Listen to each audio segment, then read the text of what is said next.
കർത്താവായിരിക്കുന്ന യേശുക്രിസ്തുവിൻ്റെ ധന്യനാമത്തിൽ എല്ലാവർക്കും സ്നേഹവന്ദനങ്ങളെ അറിയിക്കുന്നു. ദൈവവചനത്തിലേക്ക് നമുക്ക് പ്രവേശിക്കാം. ഫിലിപ്പിയർക്ക് എഴുതിയ ലേഖനം 4-ാം അധ്യായം 19-ാമത്തെ വാക്യം. എൻ്റെ ദൈവമോ നിങ്ങളുടെ ബുദ്ധിമുട്ടൊക്കെയും മഹത്വത്തോടെ തൻ്റെ ധനത്തിനൊത്തവണ്ണം ക്രിസ്തുയേശുവിൽ പൂർണ്ണമായി തീർത്തു തരും. അപ്പോസ്തലനായിരിക്കുന്ന പൗലോസിൻ്റെ വാക്കുകളാണ് നാം വായിച്ചു കേട്ടത്. ഒരിക്കൽ ഒരു ഭക്തനായിരിക്കുന്ന ദൈവദാസൻ ഇപ്രകാരം വിളിച്ചു പറഞ്ഞു, you can break God's promises by leaning on them. ദൈവിക വാഗ്ദത്തങ്ങളിൽ ചാരിയാൽ അതിനെ ഒടിക്കുവാനായിട്ട് സാധ്യമല്ല. ദൈവത്തിൻ്റെ വാഗ്ദത്തങ്ങൾ എത്ര ദൃഢമാണ് എന്നുള്ളതാണ് പൗലോസ് അപ്പോസ്തലൻ ഇവിടെ നമ്മെ ഓർമ്മപ്പെടുത്തുന്നത്. നമ്മുടെയൊക്കെ ജീവിതത്തിൻ്റെ വിവിധങ്ങളായ സാഹചര്യങ്ങളിലൂടെ നാം പോകാറുണ്ട്. പലതരത്തിലുള്ളതായിരിക്കുന്ന ആവശ്യങ്ങൾ, പലതരത്തിലുള്ളതായിരിക്കുന്ന പ്രതികൂലങ്ങൾ എല്ലാം നമ്മൾ നേരിടുവാനുള്ള സാധ്യതയുണ്ട്. അത്തരം സാഹചര്യങ്ങളുടെ നടുവിൽ ഈ പൗലോസ് അപ്പോസ്തലൻ നൽകുന്നതായിരിക്കുന്ന അല്ലെങ്കിൽ ഓർമ്മപ്പെടുത്തുന്നതായിരിക്കുന്ന 3 കാര്യങ്ങളാണ് ഈ വാക്യത്തിൽ നിന്ന് ചിന്തിക്കുവാനായിട്ട് കർത്താവിൽ ശരണപ്പെടുന്നത്. പൗലോസ് അപ്പോസ്തലൻ പറയുന്നത് 3 കാര്യങ്ങളാണ്. ഒന്നാമത്തെ കാര്യം, remember God is the source of sufficiency. പര്യാപ്തതയുടെ ഉറവിടം ദൈവമാകുന്നു എന്ന് പൗലോസ് അപ്പോസ്തലൻ ഓർമ്മപ്പെടുത്തുകയാണ്. എൻ്റെ ദൈവമോ നിങ്ങളുടെ ബുദ്ധിമുട്ടൊക്കെയും മഹത്വത്തോടെ തൻ്റെ ധനത്തിനൊത്തവണ്ണം ക്രിസ്തുയേശുവിൽ പൂർണ്ണമായി തീർത്തു തരും. നമ്മുടെ ജീവിതത്തിൽ പലതരത്തിലുള്ളതായിരിക്കുന്ന ബുദ്ധിമുട്ടുകളെ നാം നേരിടുവാനുള്ള സാധ്യതയുണ്ട്. അത്തരം സാഹചര്യങ്ങളുടെയൊക്കെ നടുവിൽ ആരാണ് നമ്മെ കരുതുവാനുള്ളത്? ആരാണ് നമുക്ക് മതിയായവനായിട്ടുള്ളത്? അപ്പോസ്തലൻ പറയുന്നത് ഇങ്ങനെയാണ്, എൻ്റെ ദൈവമോ നിങ്ങളുടെ ബുദ്ധിമുട്ടൊക്കെയും മഹത്വത്തോടെ തൻ്റെ ധനത്തിനൊത്തവണ്ണം ക്രിസ്തുയേശുവിൽ പൂർണ്ണമായും തീർത്തു തരും. ഇത് പറയുമ്പോൾ ഒരു കൺക്ലൂഷനായിട്ടാണ് അപ്പോസ്തലൻ ഈ വാക്യം ഉപയോഗിക്കുന്നത്. ഫിലിപ്പിയ ലേഖനം 4-ാം അധ്യായത്തിൻ്റെ 6 മുതലുള്ളതായിരിക്കുന്ന വാക്യങ്ങൾ പരിശോധിച്ചാൽ അവിടെ നാം ഇങ്ങനെ വായിക്കുന്നുണ്ട്, ഒന്നിനെക്കുറിച്ചും വിചാരപ്പെടരുത്, എല്ലാറ്റിലും പ്രാർത്ഥനയാലും അപേക്ഷയാലും നിങ്ങളുടെ ആവശ്യങ്ങൾ സ്തോത്രത്തോടുകൂടെ ദൈവത്തോട് അറിയിക്കുകയത്രേ വേണ്ടത്. അവിടെ അപ്പോസ്തലൻ പറയാനായിട്ട് ശ്രമിക്കുന്നൊരു കാര്യം, നമ്മുടെ ജീവിതത്തിൽ ചില സാഹചര്യങ്ങൾ വരാം. എങ്ങനെ? ചില ആവശ്യങ്ങളുടെ നടുവിൽ, അതിൻ്റെ നടുവിൽ ചിലപ്പോൾ വിചാരപ്പെടാൻ സാധ്യതയുണ്ട്. ഒരുപാട് പ്രതിസന്ധികളുടെയും ആവശ്യങ്ങളുടെയും ഒക്കെ നടുവിൽ നമ്മുടെ ഉള്ളിലേക്ക് ഒരാശങ്ക കടന്നു വന്നാൽ, ഒരു വിചാരം കടന്നു വന്നാൽ അതിനെ തെറ്റു പറയാനായിട്ട് കഴിയുകയില്ല. എന്നാൽ അതിൻ്റെ നടുവിൽ നാം എങ്ങനെയാണ് പ്രതികരിക്കേണ്ടത്? അതാണ് അപ്പോസ്തലൻ ഇവിടെ പറയുന്നത്, എൻ്റെ ദൈവമോ നിങ്ങളുടെ ബുദ്ധിമുട്ടൊക്കെയും മഹത്വത്തോടെ തൻ്റെ ധനത്തിനൊത്തവണ്ണം ക്രിസ്തുയേശുവിൽ പൂർണ്ണമായി തീർത്തു തരും. അതെ, നമ്മുടെ ജീവിതത്തിൽ വിചാരപ്പെടേണ്ട പല സാഹചര്യങ്ങൾ വന്നേക്കാം, ആവശ്യബോധങ്ങൾ നമ്മുടെ ജീവിതത്തിൽ വന്നേക്കാം, മുൻപോട്ട് എങ്ങനെ എന്നുള്ളതായ ചില ചോദ്യങ്ങൾ നമ്മുടെ മുമ്പിൽ വന്നേക്കാം. അത്തരം സാഹചര്യങ്ങളുടെ നടുവിൽ നമുക്കൊരു ഉത്തരമുണ്ട് എന്നാണ് പൗലോസ് അപ്പോസ്തലൻ നമ്മെ ഓർമ്മപ്പെടുത്തുന്നത്. എൻ്റെ ദൈവമോ നിങ്ങളുടെ ബുദ്ധിമുട്ടൊക്കെയും. ചില ആളുകൾ പറയാറുണ്ട്, ആത്മീയ ആവശ്യങ്ങൾക്ക് വേണ്ടി മാത്രമേ ദൈവസന്നിധിയിൽ പ്രാർത്ഥിക്കാനായിട്ട് പാടുള്ളൂ. എന്നാൽ ബൈബിൾ നമ്മെ അങ്ങനെ പഠിപ്പിക്കുന്നില്ല. ബൈബിൾ എന്താണ് നമ്മളെ പഠിപ്പിക്കുന്നത്? നമ്മുടെ ആവശ്യങ്ങൾ ഭൗതികമായാലും ആത്മീകമായാലും എല്ലാറ്റിൻ്റെ മേലും ദൈവം മതിയായവനാണ്. എൻ്റെ ദൈവമോ നിങ്ങളുടെ ബുദ്ധിമുട്ടൊക്കെയും മഹത്വത്തോടെ തൻ്റെ ധനത്തിനൊത്തവണ്ണം ക്രിസ്തുയേശുവിൽ പൂർണ്ണമായും തീർത്തു തരും. ഇസ്രായേൽ ജനത്തിൻ്റെ ചരിത്രത്തിലുടനീളം മതിയായവനായൊരു ദൈവത്തെയാണ് നമുക്ക് കാണുവാനായിട്ട് കഴിയുന്നത്. ഇസ്രായേൽ ജനം മിസ്രയീമിൽ നിന്നും യാത്ര ആരംഭിക്കുന്നതിന് മുമ്പ് അവർക്കൊരു നേതാവിനെ ആവശ്യമുണ്ടായിരുന്നു. സ്വർഗത്തിലെ ദൈവം മോശ എന്നൊരു മനുഷ്യനെ തിരഞ്ഞെടുത്ത് അവനെ മിസ്രയീമിലേക്ക് പറഞ്ഞയക്കുകയാണ്. എന്തിനു വേണ്ടിയാണ് പറഞ്ഞയച്ചത്? ഇസ്രായേൽ ജനത്തെ മിസ്രയീമിൻ്റെ അടിമത്വത്തിൽ നിന്ന് വിടുവിക്കുവാൻ ദൈവം മോശയെ ഉപയോഗിക്കുകയാണ്.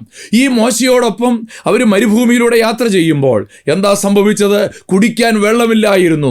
ഒരു ഭൗതിക ആവശ്യത്തിൻ്റെ നടുവിൽ അവർ കടന്നു വന്നിരിക്കുകയാണ്. അവിടെയും ദൈവത്തിൻ്റെ കരുതൽ അവർ കാണുകയാണ്. സ്വർഗത്തിലെ ദൈവം ആ മരുഭൂമിയിൽ മനോഹരമായിരിക്കുന്ന ചില നീരുറവകളെ തീക്കൽ പാറയിൽ നിന്ന് ജീവജലത്തെ തുറന്നു കൊടുത്തുകൊണ്ട് ദൈവം അവരെ കരുതുകയാണ്. നമ്മൾ തിരുവചനത്തിൽ വായിക്കുന്ന ഇങ്ങനെയാണ്: പിന്നീട് അവർ രഫീദീം എന്നു പേരുള്ള ഒരു മരുഭൂമിയിൽ പാളയമിറങ്ങി. ആ മരുഭൂമിയിലെ കാഴ്ച എന്താണ്? കഴിക്കാൻ ആഹാരമില്ല. എന്തു ചെയ്യുമെന്ന് ജനം പിറുപിറുത്തു. സ്വർഗത്തിലെ ദൈവം ആകാശത്തിൻ്റെ കിളിവാതിലുകളെ തുറന്ന് മന്ന പൊഴിച്ചു കൊടുത്ത് ജനത്തിനാവശ്യമായിരിക്കുന്ന ആഹാരം കൊണ്ട് അവരെ പോഷിപ്പിക്കുന്നത് തിരുവചനത്തിൻ്റെ ചരിത്രമാണ്. പ്രിയപ്പെട്ടവരെ, ഇങ്ങനെ ബൈബിളിൻ്റെ ചരിത്രം മുഴുവൻ കരുതുന്നവനായൊരു ദൈവത്തെയാണ് കാണാൻ കഴിയുന്നത്. വെള്ളം ആവശ്യമുള്ളിടത്ത് വെള്ളം കൊണ്ട്, ആഹാരം ആവശ്യമുള്ളിടത്ത് ആഹാരം കൊണ്ട്, ഒരു നേതാവിനെ ആവശ്യമുള്ളിടത്ത് ഒരു നേതാവിനെ കൊണ്ട്, അല്ല ലോകത്തിനൊരു രക്ഷിതാവിനെ ആവശ്യമുണ്ട് എന്നറിയുന്ന ദൈവം തൻ്റെ ഏകജാതനായ പുത്രനെ എനിക്കും നിനക്കും വേണ്ടി യാഗമായി തീരുവാൻ കാൽവറിയുടെ കൊലക്കളത്തിലേക്ക് നമുക്ക് വേണ്ടി പ്രൊവൈഡ് ചെയ്യുന്നു എന്നുള്ളതാണ് ബൈബിൾ നമ്മെ പഠിപ്പിക്കുന്ന ഒരു വലിയ ആത്മീയ സത്യം. അതുകൊണ്ട് ജീവിതത്തിൻ്റെ ആവശ്യങ്ങളുടെ നടുവിൽ, ആവശ്യഭാരങ്ങളുടെ നടുവിൽ ഞാൻ നിങ്ങൾ ഓർത്തിരിക്കേണ്ട ഒന്നാമത്തെ കാര്യം, God is the source of sufficiency. പര്യാപ്തതയുടെ ഉറവിടം ദൈവമാണ്. നമ്മുടെ കർത്താവ് അവൻ മതിയായവനാണ് എന്നുള്ളത് ഞാനും നിങ്ങളും ഒരിക്കലും മറന്നു പോകരുത്. ഏലിയാവ് എന്ന് പറയുന്ന ഒരു പ്രവാചകനെ കുറിച്ച് ബൈബിളിൽ നമ്മൾ വായിക്കുന്നുണ്ട്. ഏലിയാവിൻ്റെ ചരിത്രം കെരീത്ത് തോട്ടിനരികെ ഒളിച്ചു പാർക്കുന്ന ഒരു ഏലിയാവിനെ ബൈബിൾ പരിചയപ്പെടുത്തുകയാണ്. കെരീത്ത് തോട്ടിനരികിൽ ഒളിച്ചു പാർക്കുകയാണ്. അവിടെ ഒരു മനോഹരമായൊരു ചിന്ത പങ്കുവയ്ക്കാൻ ആഗ്രഹിക്കുകയാണ്. കെരീത്ത് തോട്ടിനരികെ താമസിക്കുന്ന ഏലിയാവിന് എല്ലാ ദിവസവും കഴിക്കാനുള്ള ആഹാരമായിട്ട് ഒരു കാക്ക വരുന്നുണ്ട്. അപ്പവും ഇറച്ചിയുമായി ഒരു കാക്ക ഏലിയാവിന് വേണ്ടി വരികയാണ്. കുറേ നാൾ കഴിഞ്ഞപ്പോൾ ആ കെരീത്ത് തോട്ടിലെ വെള്ളം വറ്റിപ്പോയി. എന്നാൽ കാക്കയുടെ വരവ് നിന്നില്ല. ദൈവത്തിൻ്റെ കരുതൽ അങ്ങനെയാണ്. ദൈവത്തിൻ്റെ കരുതൽ അങ്ങനെയാണ്. പ്രിയപ്പെട്ടവരെ, പിന്നീട് ഏലിയാവിനെ നമ്മൾ കാണുന്നത് സാരെഫാത്തിലെ വിധവയുടെ ഭവനത്തിലാണ്. ആ ഭവനത്തിൽ ദൈവം ഏലിയാവിനെ കരുതി. അതുകൊണ്ട് നമ്മുടെ ജീവിതത്തിൻ്റെ ആവശ്യങ്ങളുടെ നടുവിൽ, പ്രതിസന്ധികളുടെയും ആവശ്യബോധങ്ങളുടെയും നടുവിൽ നിരാശപ്പെടുകയല്ല വേണ്ടത്. നമ്മുടെ കർത്താവിനെ നമുക്ക് മുറുകെ പിടിക്കാം.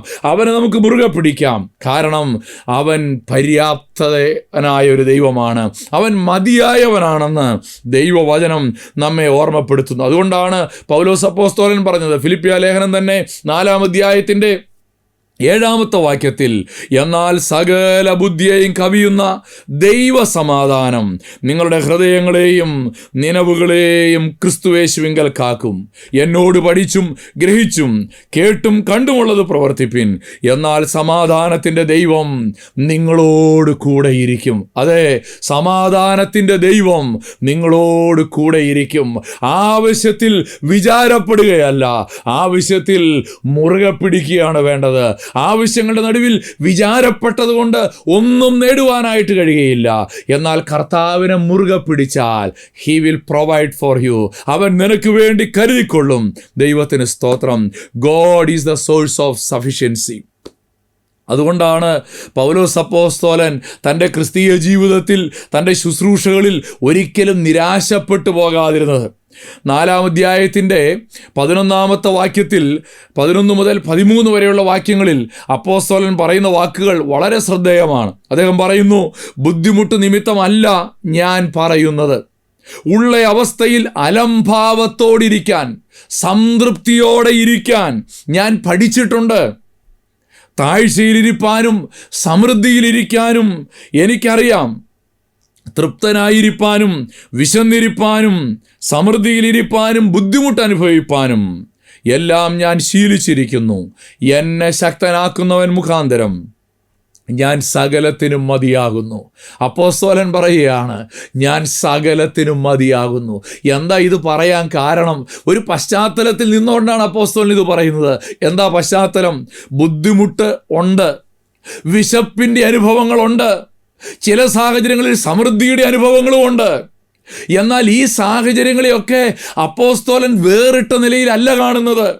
വിശന്നിരിക്കുമ്പോൾ നിരാശപ്പെട്ടും സമൃദ്ധിയിലിരിക്കുമ്പോൾ സന്തോഷിച്ചും ഇരിക്കുന്ന ഒരു അപ്പോസ്തലനെ അല്ല നമ്മൾ കാണുന്നത്. എല്ലാ സാഹചര്യങ്ങളിലും സംതൃപ്തിയോടെ ഇരിക്കാൻ നിനക്ക് കഴിയണമെങ്കിൽ എല്ലാ സാഹചര്യങ്ങളിലും എന്നെ കരുതുന്നൊരു ദൈവമുണ്ടെന്നുള്ള ആഴത്തിലുള്ളൊരു ബോധ്യമാണ് എനിക്കും നിങ്ങൾക്കും ആവശ്യമായിട്ടുള്ളത്. ഇന്ന് ഈ ദൈവവചനത്തിൻ്റെ മുമ്പിൽ ഞാൻ നിങ്ങൾ ഇരിക്കുമ്പോൾ നമ്മളോടൊന്ന് ചോദിച്ചാട്ടെ, ഇങ്ങനെ കരുതുന്നൊരു ദൈവമുണ്ടെന്ന് ഹൃദയത്തിനകത്തൊരു ബോധ്യം ആഴത്തിലുണ്ടെങ്കിൽ നമ്മൾ നിരാശപ്പെട്ടു പോകുമോ? നമ്മൾ അമിതമായി സന്തോഷിച്ചു പോകുമോ? ഒരിക്കലുമില്ല. എല്ലാ സാഹചര്യങ്ങളിലും സംതൃപ്തിയോടെ എന്നെ ശക്തനാക്കുന്നവൻ മുഖാന്തരം ഞാൻ സകലത്തിനും മതിയാകുന്നു, ആ ബോധ്യത്തോടെ ജീവിക്കുവാനായിട്ട് എനിക്കും നിങ്ങൾക്കും കഴിയും. അനുഗ്രഹിക്കപ്പെട്ട ഒരു ഭക്തനായ ദൈവദാസനായിരുന്നു ബൂത്ത് ടക്കർ. ഈ ഭക്തൻ്റെ ജീവിതത്തിലെ ഒരു ഏട് ഇപ്രകാരമാണ്. ഒരിക്കൽ അദ്ദേഹം ഒരു വലിയ കൺവെൻഷനിൽ ചിക്കാഗോയിൽ പ്രസംഗിക്കുകയാണ്. പ്രസംഗത്തിൻ്റെ നടുവിൽ ഒരു മനുഷ്യൻ യോഗത്തിൻ്റെ നടുവിലേക്ക്, മുന്നിലേക്ക്, സ്റ്റേജിനടുത്തേക്ക് കയറി വന്നു. എന്നിട്ട് അദ്ദേഹം പറഞ്ഞു, എൻ്റെ ജീവിതത്തിൽ ഞാൻ നേരിട്ടതുപോലൊരു പ്രതിസന്ധി നിങ്ങൾ നേരിടുകയാണെങ്കിൽ ഈ ദൈവം നല്ലവനാണെന്ന് നിങ്ങൾക്ക് പറയാൻ കഴിയുമോ? അവിടെ ഇരിക്കുന്ന ആളുകളെല്ലാം അത്ഭുത സ്തബ്ധരായി തീർന്നു. അവരെല്ലാം എന്താണ് ഈ മനുഷ്യൻ ചെയ്യുന്നതെന്ന് നോക്കിയിരിക്കുകയാണ്. ഈ കയറി വന്ന മനുഷ്യൻ പറഞ്ഞു, എൻ്റെ ഭാര്യ മരിച്ചു, എൻ്റെ കുഞ്ഞുങ്ങൾ അവരുടെ അമ്മയ്ക്ക് വേണ്ടി കരയുന്നു. അങ്ങനെയൊരു സാഹചര്യം നിങ്ങളുടെ ജീവിതത്തിൽ വന്നാൽ ഈ ദൈവം നല്ലവനാണെന്ന് പറയാൻ നിങ്ങൾക്ക് കഴിയുമോ? ബൂത്ത് ടക്കറിൻ്റെ മുഖത്ത് നോക്കി ഈ മനുഷ്യൻ ചോദിക്കുകയാണ്. എന്നാൽ ചില ദിവസങ്ങൾ കടന്നുപോയി. ആ സമയത്ത് ഒരു റെയിൽവേ അപകടം, ഒരു ട്രെയിൻ അപകടത്തിൽ ബൂത്ത് ടക്കറിൻ്റെ ഭാര്യ മരിച്ചു.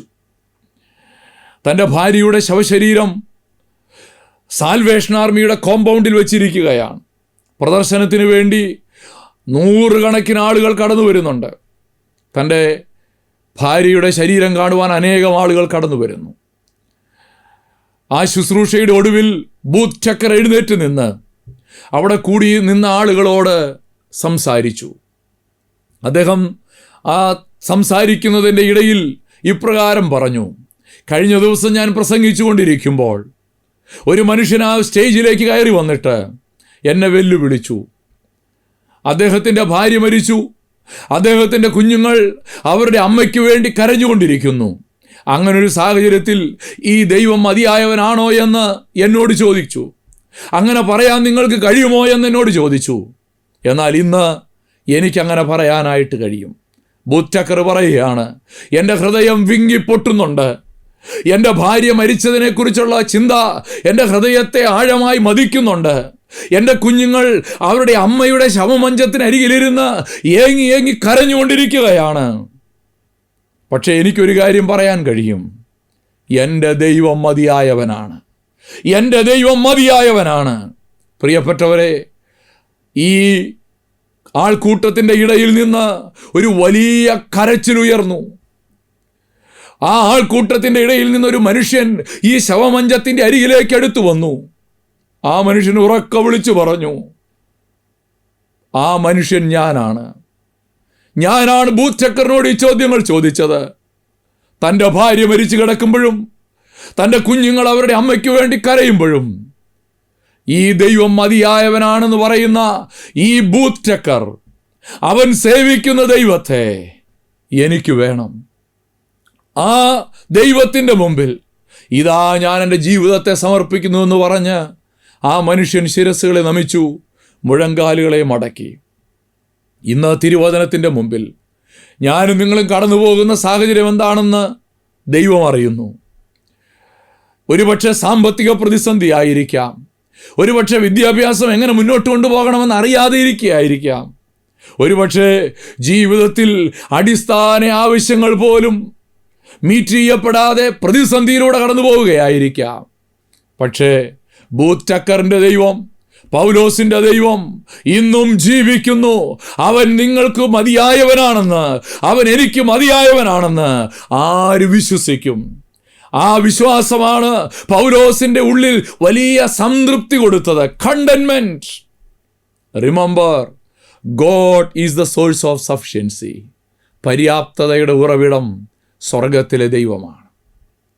രണ്ടാമത് പൗലോസ് അപ്പോസ്തലൻ ഓർമ്മപ്പെടുത്തുന്ന വാക്കുകൾ നാം ഇങ്ങനെ വായിക്കുന്നുണ്ട്. രണ്ടാമതായി പൗലോസ് പറയുന്നു, എൻ്റെ ദൈവമോ നിങ്ങളുടെ ബുദ്ധിമുട്ടൊക്കെയും മഹത്വത്തോടെ തൻ്റെ ധനത്തിനൊത്തവണ്ണം ക്രിസ്തു യേശുവിൽ പൂർണ്ണമായി തീർത്തു തരും. രണ്ടാമത്തെ ചിന്ത ഇതാണ്, remember Christ is the channel of sufficiency. പര്യാപ്തതയുടെ ചാനൽ ഏതാണ്?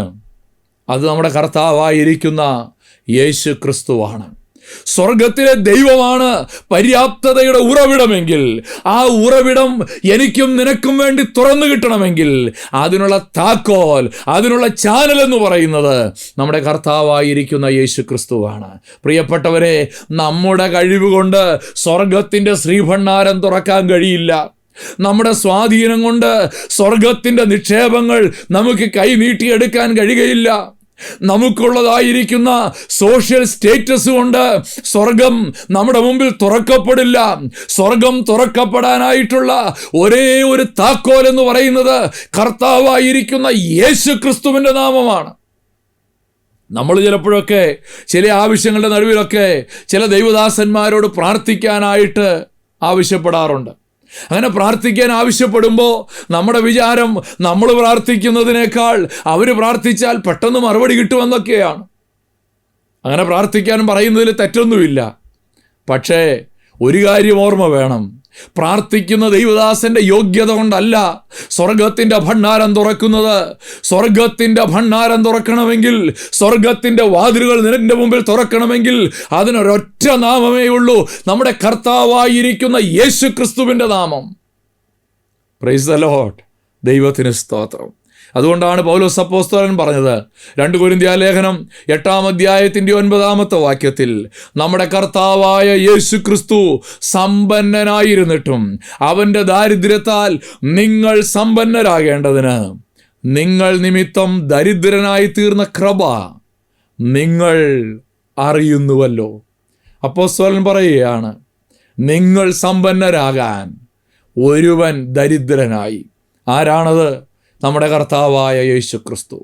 സ്വർഗത്തിൻ്റെ സകല മഹിമയും വെടിഞ്ഞ്, തൻ്റെ പദവികളെ വെടിഞ്ഞ് അവൻ കേവലം ഒരു മനുഷ്യനായി മണ്ണിൽ ഭൂജാതനായി എനിക്കും നിനക്കും വേണ്ടി അവൻ മഹാദരിദ്രനായി തീർന്നു.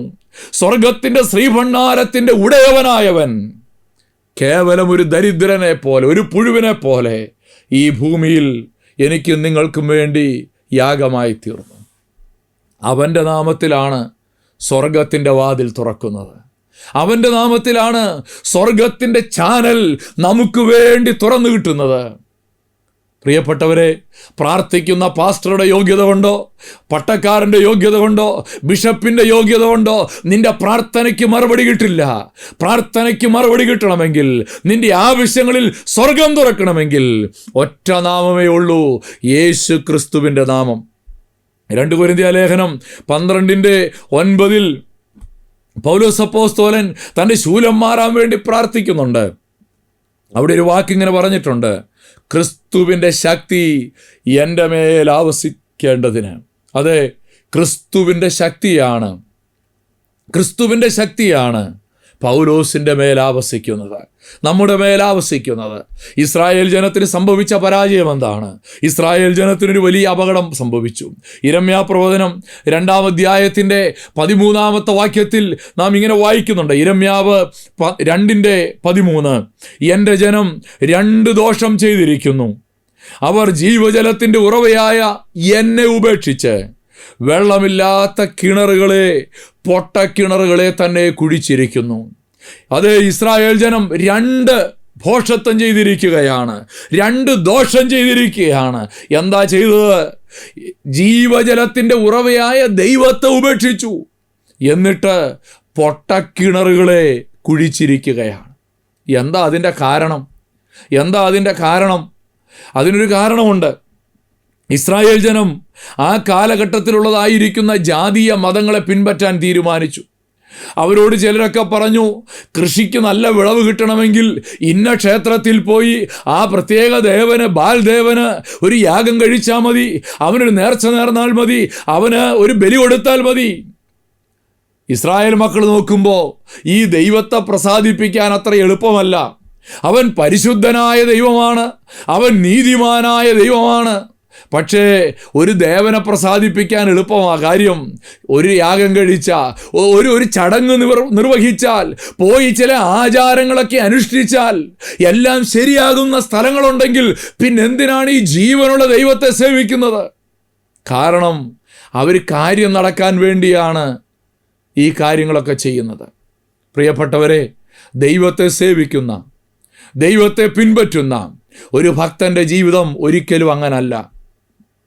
ഒരു ഭക്തൻ്റെ ജീവിതത്തിൽ ദൈവത്തോടുള്ള വ്യക്തിപരമായ ബന്ധത്തിനാണ് പ്രാധാന്യം. എൻ്റെ കാര്യം നടക്കാൻ വേണ്ടി ദൈവത്തെ പിൻപറ്റുകയല്ല. പിന്നെയോ, ദൈവത്തെ പിൻപറ്റിയാൽ നിന്റെ കാര്യങ്ങളൊക്കെ നടക്കും. സമൃദ്ധിയെല്ലാം തരുമെന്നല്ല, എന്നാൽ നിന്റെ ആവശ്യങ്ങൾ, നിന്റെ ബുദ്ധിമുട്ടുകൾ സ്വർഗത്തിൻ്റെ മുമ്പിൽ തുറക്കപ്പെടാൻ കൈക്കൂലി സ്വീകരിക്കാത്തൊരു ദൈവമുണ്ട്. നിന്റെ വാക്കുകളുടെ സാമർത്ഥ്യത്തിൽ പ്രസാദിക്കാത്തൊരു ദൈവമുണ്ട്. പിന്നെയോ, നിന്റെ ദൈവത്തോടുള്ള ബന്ധത്തിൽ പ്രസാദിച്ച് യേശു ക്രിസ്തുവിലൂടെയുള്ള വ്യക്തിപരമായ ബന്ധമാണ് സ്വർഗം നിന്റെ മുമ്പിൽ തുറക്കപ്പെടുവാൻ ദൈവം ഉപയോഗിക്കുന്നത്. യേശുവിൻ്റെ കാലഘട്ടത്തിലും ചില ആളുകളുണ്ടായിരുന്നു. യേശു പറഞ്ഞു, എൻ്റെ മാംസം തിന്നുകയും എൻ്റെ രക്തം കുടിക്കുകയും ചെയ്യുന്നവന് നിത്യജീവനുണ്ട്. ഇത് കേട്ടപ്പോൾ ചിലർ പറഞ്ഞു, ഇത് കഠിനവാക്ക്.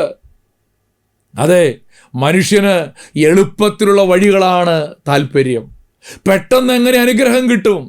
എളുപ്പത്തിൽ അനുഗ്രഹം കിട്ടാനുള്ള കുറുക്കുവഴി എന്താണ്? ഇതാണ് പലരും ചിന്തിക്കുന്നത്, പലരും അന്വേഷിക്കുന്നത്.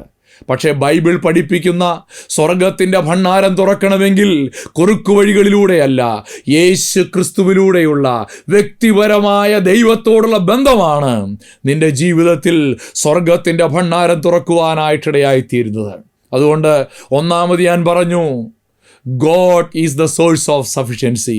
പര്യാപ്തതയുടെ ഉറവിടം ദൈവമാണ്. 2, Christ is the channel of sufficiency. പര്യാപ്തതയുടെ ചാനൽ ഏതാണ്? അത് നമ്മുടെ കർത്താവായിരിക്കുന്ന യേശു ക്രിസ്തുവാണ്. എന്നാൽ മൂന്നാമത് പറയാനായിട്ട് ആഗ്രഹിക്കുന്ന ഒരു കാര്യം, his richness is the limit of sufficiency. His richness is the limit of sufficiency. പര്യാപ്തതയുടെ പരിധി എന്താണ്? തൻ്റെ ധനം. പൗലോസ് അപ്പോസ്തലൻ പറയുകയാണ്, എൻ്റെ ദൈവമോ നിങ്ങളുടെ ബുദ്ധിമുട്ടൊക്കെയും മഹത്വത്തോടെ തൻ്റെ ധനത്തിനൊത്തവണ്ണം ക്രിസ്തുയേശുവിൽ പൂർണ്ണമായി തീർത്തു തരും. നമുക്കറിയാം, ATM-ലൊക്കെ ചെല്ലുമ്പോൾ ചിലപ്പോൾ അവിടെ ഒരു ബോർഡ് കാണാം. എന്താ board? Not enough balance, please visit some other ATM. ഇപ്പോൾ ഈ ATM-ൽ ആവശ്യത്തിന് പണമില്ല, ദയവ് ചെയ്ത് നിങ്ങൾ മറ്റൊരു ATM സന്ദർശിച്ചാലും. ഈ ഒരു ബോർഡ് തൂക്കാത്ത ഒരു ഇടമുണ്ട്. എവിടെയാണെന്നറിയാമോ? സ്വർഗത്തിൻ്റെ ഭണ്ഡാരമാണ്. സ്വർഗത്തിൻ്റെ ഭണ്ഡാരം അത്ര വലിയ ഭണ്ഡാരമാണ്. അതുകൊണ്ടാണ് പൗലോസ് പറയുന്നത്, എൻ്റെ ദൈവമോ നിങ്ങളുടെ ബുദ്ധിമുട്ടൊക്കെയും മഹത്വത്തോടെ തൻ്റെ ധനത്തിനൊത്തവണ്ണം ക്രിസ്തുയേശുവിൽ പൂർണ്ണമായി തീർത്തു തരും. അതേ പ്രിയപ്പെട്ടവരെ, എൻ്റെ ആവശ്യം എത്ര വലിയ ആവശ്യമായിക്കൊള്ളട്ടെ, അതിന് സ്വർഗം പര്യാപ്തമാണെന്നേ. എൻ്റെ ആവശ്യം എത്ര വലിയ ആവശ്യമായിക്കൊള്ളട്ടെ, എൻ്റെ ദൈവം മതിയായവനാണ്. എൻ്റെ സാമ്പത്തിക ആവശ്യങ്ങൾ 1000 രൂപയുടെയോ 10,000 രൂപയുടെയോ 1 ലക്ഷത്തിൻ്റെയോ 1 കോടിയുടെയോ 100 കോടിയുടെയോ ആണെങ്കിലും, ദൈവത്തോടുള്ള നിന്റെ ബന്ധം ശരിയാണെങ്കിൽ, യേശു ക്രിസ്തുവിലൂടെയുള്ള വ്യക്തിപരമായൊരു ബന്ധം നിനക്ക് സ്വർഗത്തോടുണ്ടെങ്കിൽ, നിന്റെ പ്രാർത്ഥനാ ജീവിതത്തിനകത്ത് സ്വർഗത്തിലെ ദൈവം നിന്നെ കരുതിക്കൊള്ളും. ഒരു തെളിവ് ഞാൻ പറയാം. ദൈവം ഒരിക്കൽ ഇസ്രായേൽ ജനത്തെ വെല്ലുവിളിച്ചു. മലാഖി പ്രവചനം 3-ാം അധ്യായത്തിൻ്റെ 10-ാമത്തെ വാക്യമാണ്. അവിടെ പറയുകയാണ്, എൻ്റെ ആലയത്തിൽ ആഹാരം ഉണ്ടാകേണ്ടതിന് നിങ്ങൾ ദശാംശം മുഴുവൻ ഭണ്ഡാരത്തിലേക്ക് കൊണ്ടുവരുവിൻ. എന്നിട്ട് പറയുന്നു, ഞാൻ നിങ്ങൾക്ക് ആകാശത്തിൻ്റെ കിളിവാതിലുകളെ തുറന്ന് സ്ഥലം പോരാതെ വരുവോളം നിങ്ങളുടെ മേൽ അനുഗ്രഹം പകരുകയില്ലയോ? സ്ഥലം പോരാതെ വരുവോളം, സ്വർഗത്തിൻ്റെ നിക്ഷേപം തീരുന്നത് വരെ നിങ്ങളെ അനുഗ്രഹിക്കാമെന്നല്ല പറഞ്ഞത്. പിന്നെയോ, ഈ സ്വർഗത്തിൻ്റെ ഭണ്ഡാരം ഇങ്ങ് തുറന്നിട്ടാൽ ഈ ഭൂമിയിൽ ഇടമുണ്ടാകയില്ല. നിനക്ക് വേണ്ടി അവൻ കരുതുമ്പോൾ, പ്രിയപ്പെട്ട ദൈവം, ഇതിലെ സ്വർഗത്തിൽ മിനിമം ബാലൻസ് തീർന്നു പോയെന്നല്ല, സ്വർഗത്തിൽ ഔട്ട് ഓഫ് സർവീസ് എന്നൊരു ബോർഡില്ല. പിന്നെയോ, അവിടെ മഹത്വത്തോടെ തൻ്റെ ധനത്തിനൊത്തവണ്ണം അവൻ നിനക്ക് വേണ്ടി കരുതും. പ്രിയപ്പെട്ടവരെ, എലീശ പ്രവാചകന്റെ ചരിത്രത്തിൽ മനോഹരമായൊരു ഏടുണ്ട്. പ്രവാചകന്റെ ശിഷ്യൻ മരിച്ചു. തൻ്റെ ഭാര്യയും പ്രവാചക ശിഷ്യന്റെ ഭാര്യയും മക്കളും കൂടെ ഒരു ആവശ്യവുമായി പ്രവാചകന്റെ അടുക്കൽ വരികയാ. കടക്കാർ വന്ന് ആ മക്കളെ പിടിച്ചുകൊണ്ട് പോവുകയാണ്. കടം വീട്ടാൻ കഴിവില്ലാത്തത് കൊണ്ട് വിധവയായ സ്ത്രീ വന്ന് എലീശയുടെ അടുക്കൽ സഹായം ചോദിച്ചു. എലീശ ചോദിച്ചു, വീട്ടിൽ എന്താ ഉള്ളത്? ഈ ദൈവദാസി പറഞ്ഞു, അല്പമെണ്ണ, വേറൊന്നുമില്ല. എലീശ പറഞ്ഞു, ആ എണ്ണ പാത്രങ്ങളിലേക്ക് പകരാൻ പറഞ്ഞു. എന്നിട്ട് പറഞ്ഞു, ആ പാത്രം നിറയുമ്പോൾ അടുത്ത വീടുകളിൽ പോകണം, അവിടെ നിന്ന് പാത്രം വാങ്ങിക്കൊണ്ട് വരണം, അതിലേക്കും പകരണം. ഈ ദൈവദാസി തൻ്റെ മക്കളോട് ഒരുമിച്ച് അടുത്തുള്ള വീടുകളിൽ നിന്നെല്ലാം പാത്രങ്ങൾ കടം വാങ്ങി. ഈ അല്പം ഉണ്ടായിരുന്ന എണ്ണ ഈ പാത്രങ്ങളിലേക്ക് ഒഴിക്കാൻ തുടങ്ങി. അല്പം എണ്ണയേ ഉള്ളൂ, പക്ഷേ ഒഴിച്ചാൽ പാത്രത്തിൽ വറ്റുന്നില്ല. ഒരു പാത്രം നിറഞ്ഞു, അടുത്ത പാത്രത്തിലേക്ക് പകർന്നു, അത് കഴിഞ്ഞ് അടുത്ത പാത്രത്തിലേക്ക് പകർന്നു. അങ്ങനെ ആ വീട്ടിൽ ഉണ്ടായിരുന്ന പാത്രവും കടമായി അയൽവക്കത്ത് നിന്ന് വാങ്ങിയ പാത്രവും എല്ലാം നിറഞ്ഞു. ഏറ്റവും അവസാനത്തെ പാത്രവും നിറഞ്ഞു. ഇനിയും പാത്രം കൊണ്ടുവരാൻ പറയുമ്പോൾ പറഞ്ഞു, ഇനി പാത്രമില്ല. അപ്പോൾ ആ പാത്രത്തിലെ എണ്ണ വറ്റി. ഏതാ വറ്റിയത്? ദൈവത്തിൻ്റെ റിസോഴ്സ് അല്ല, വറ്റിയത് മനുഷ്യൻ കൊടുത്ത റിസോഴ്സാണ്. മനുഷ്യൻ കൊടുത്ത പാത്രങ്ങൾ തീർന്നു. സ്വർഗത്തിൻ്റെ സ്രോതസ് അപ്പോഴും ആക്റ്റീവാണ്. ഞാൻ പറയട്ടെ, മതി വരാതെ വരുവോളം, ഭൂമിയിൽ സ്ഥലമില്ലാതെ വരുവോളം അനുഗ്രഹിക്കത്തക്ക വലിയൊരു ശ്രീഭണ്ഡാരമാണ് സ്വർഗത്തിനുള്ളത്. ഇന്നെന്നെ കേൾക്കുന്ന പ്രിയപ്പെട്ടവരെ, നമ്മുടെ ജീവിതത്തിൽ ഈ വലിയ ധൈര്യത്തോടെ നമ്മൾ ജീവിക്കണം. ഈ ഒരു വലിയ ഉറപ്പോടെ നമ്മൾ ജീവിക്കണം.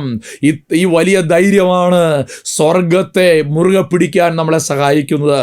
ഭക്തനായൊരു ദൈവദാസൻ ഒരിക്കൽ പറഞ്ഞത് ഇങ്ങനെയാണ്, ഒരു ബക്കറ്റിൽ വെള്ളം നിറയ്ക്കുന്നത് പോലെയാണ് സ്വർഗത്തിലെ ദൈവത്തിന് ഒരു സമുദ്രത്തെ നിറയ്ക്കാൻ. ദൈവത്തിന് സമുദ്രത്തെ നിറയ്ക്കണമെങ്കിലും ഒരു ബക്കറ്റിനെ നിറയ്ക്കണമെങ്കിലും ദൈവത്തിന് അത് തമ്മിൽ വലിയ വ്യത്യാസമില്ല. നമുക്കാണ് ഇത് തമ്മിൽ വലിയ വ്യത്യാസം. കാരണം ഈ ആഴിയ മുഴുവൻ തൻ്റെ കൈക്കുമ്പിളിൽ ഉൾക്കൊള്ളാൻ കഴിവുള്ളവനായൊരു ദൈവത്തെയാണ് നമ്മൾ സേവിക്കുന്നത്.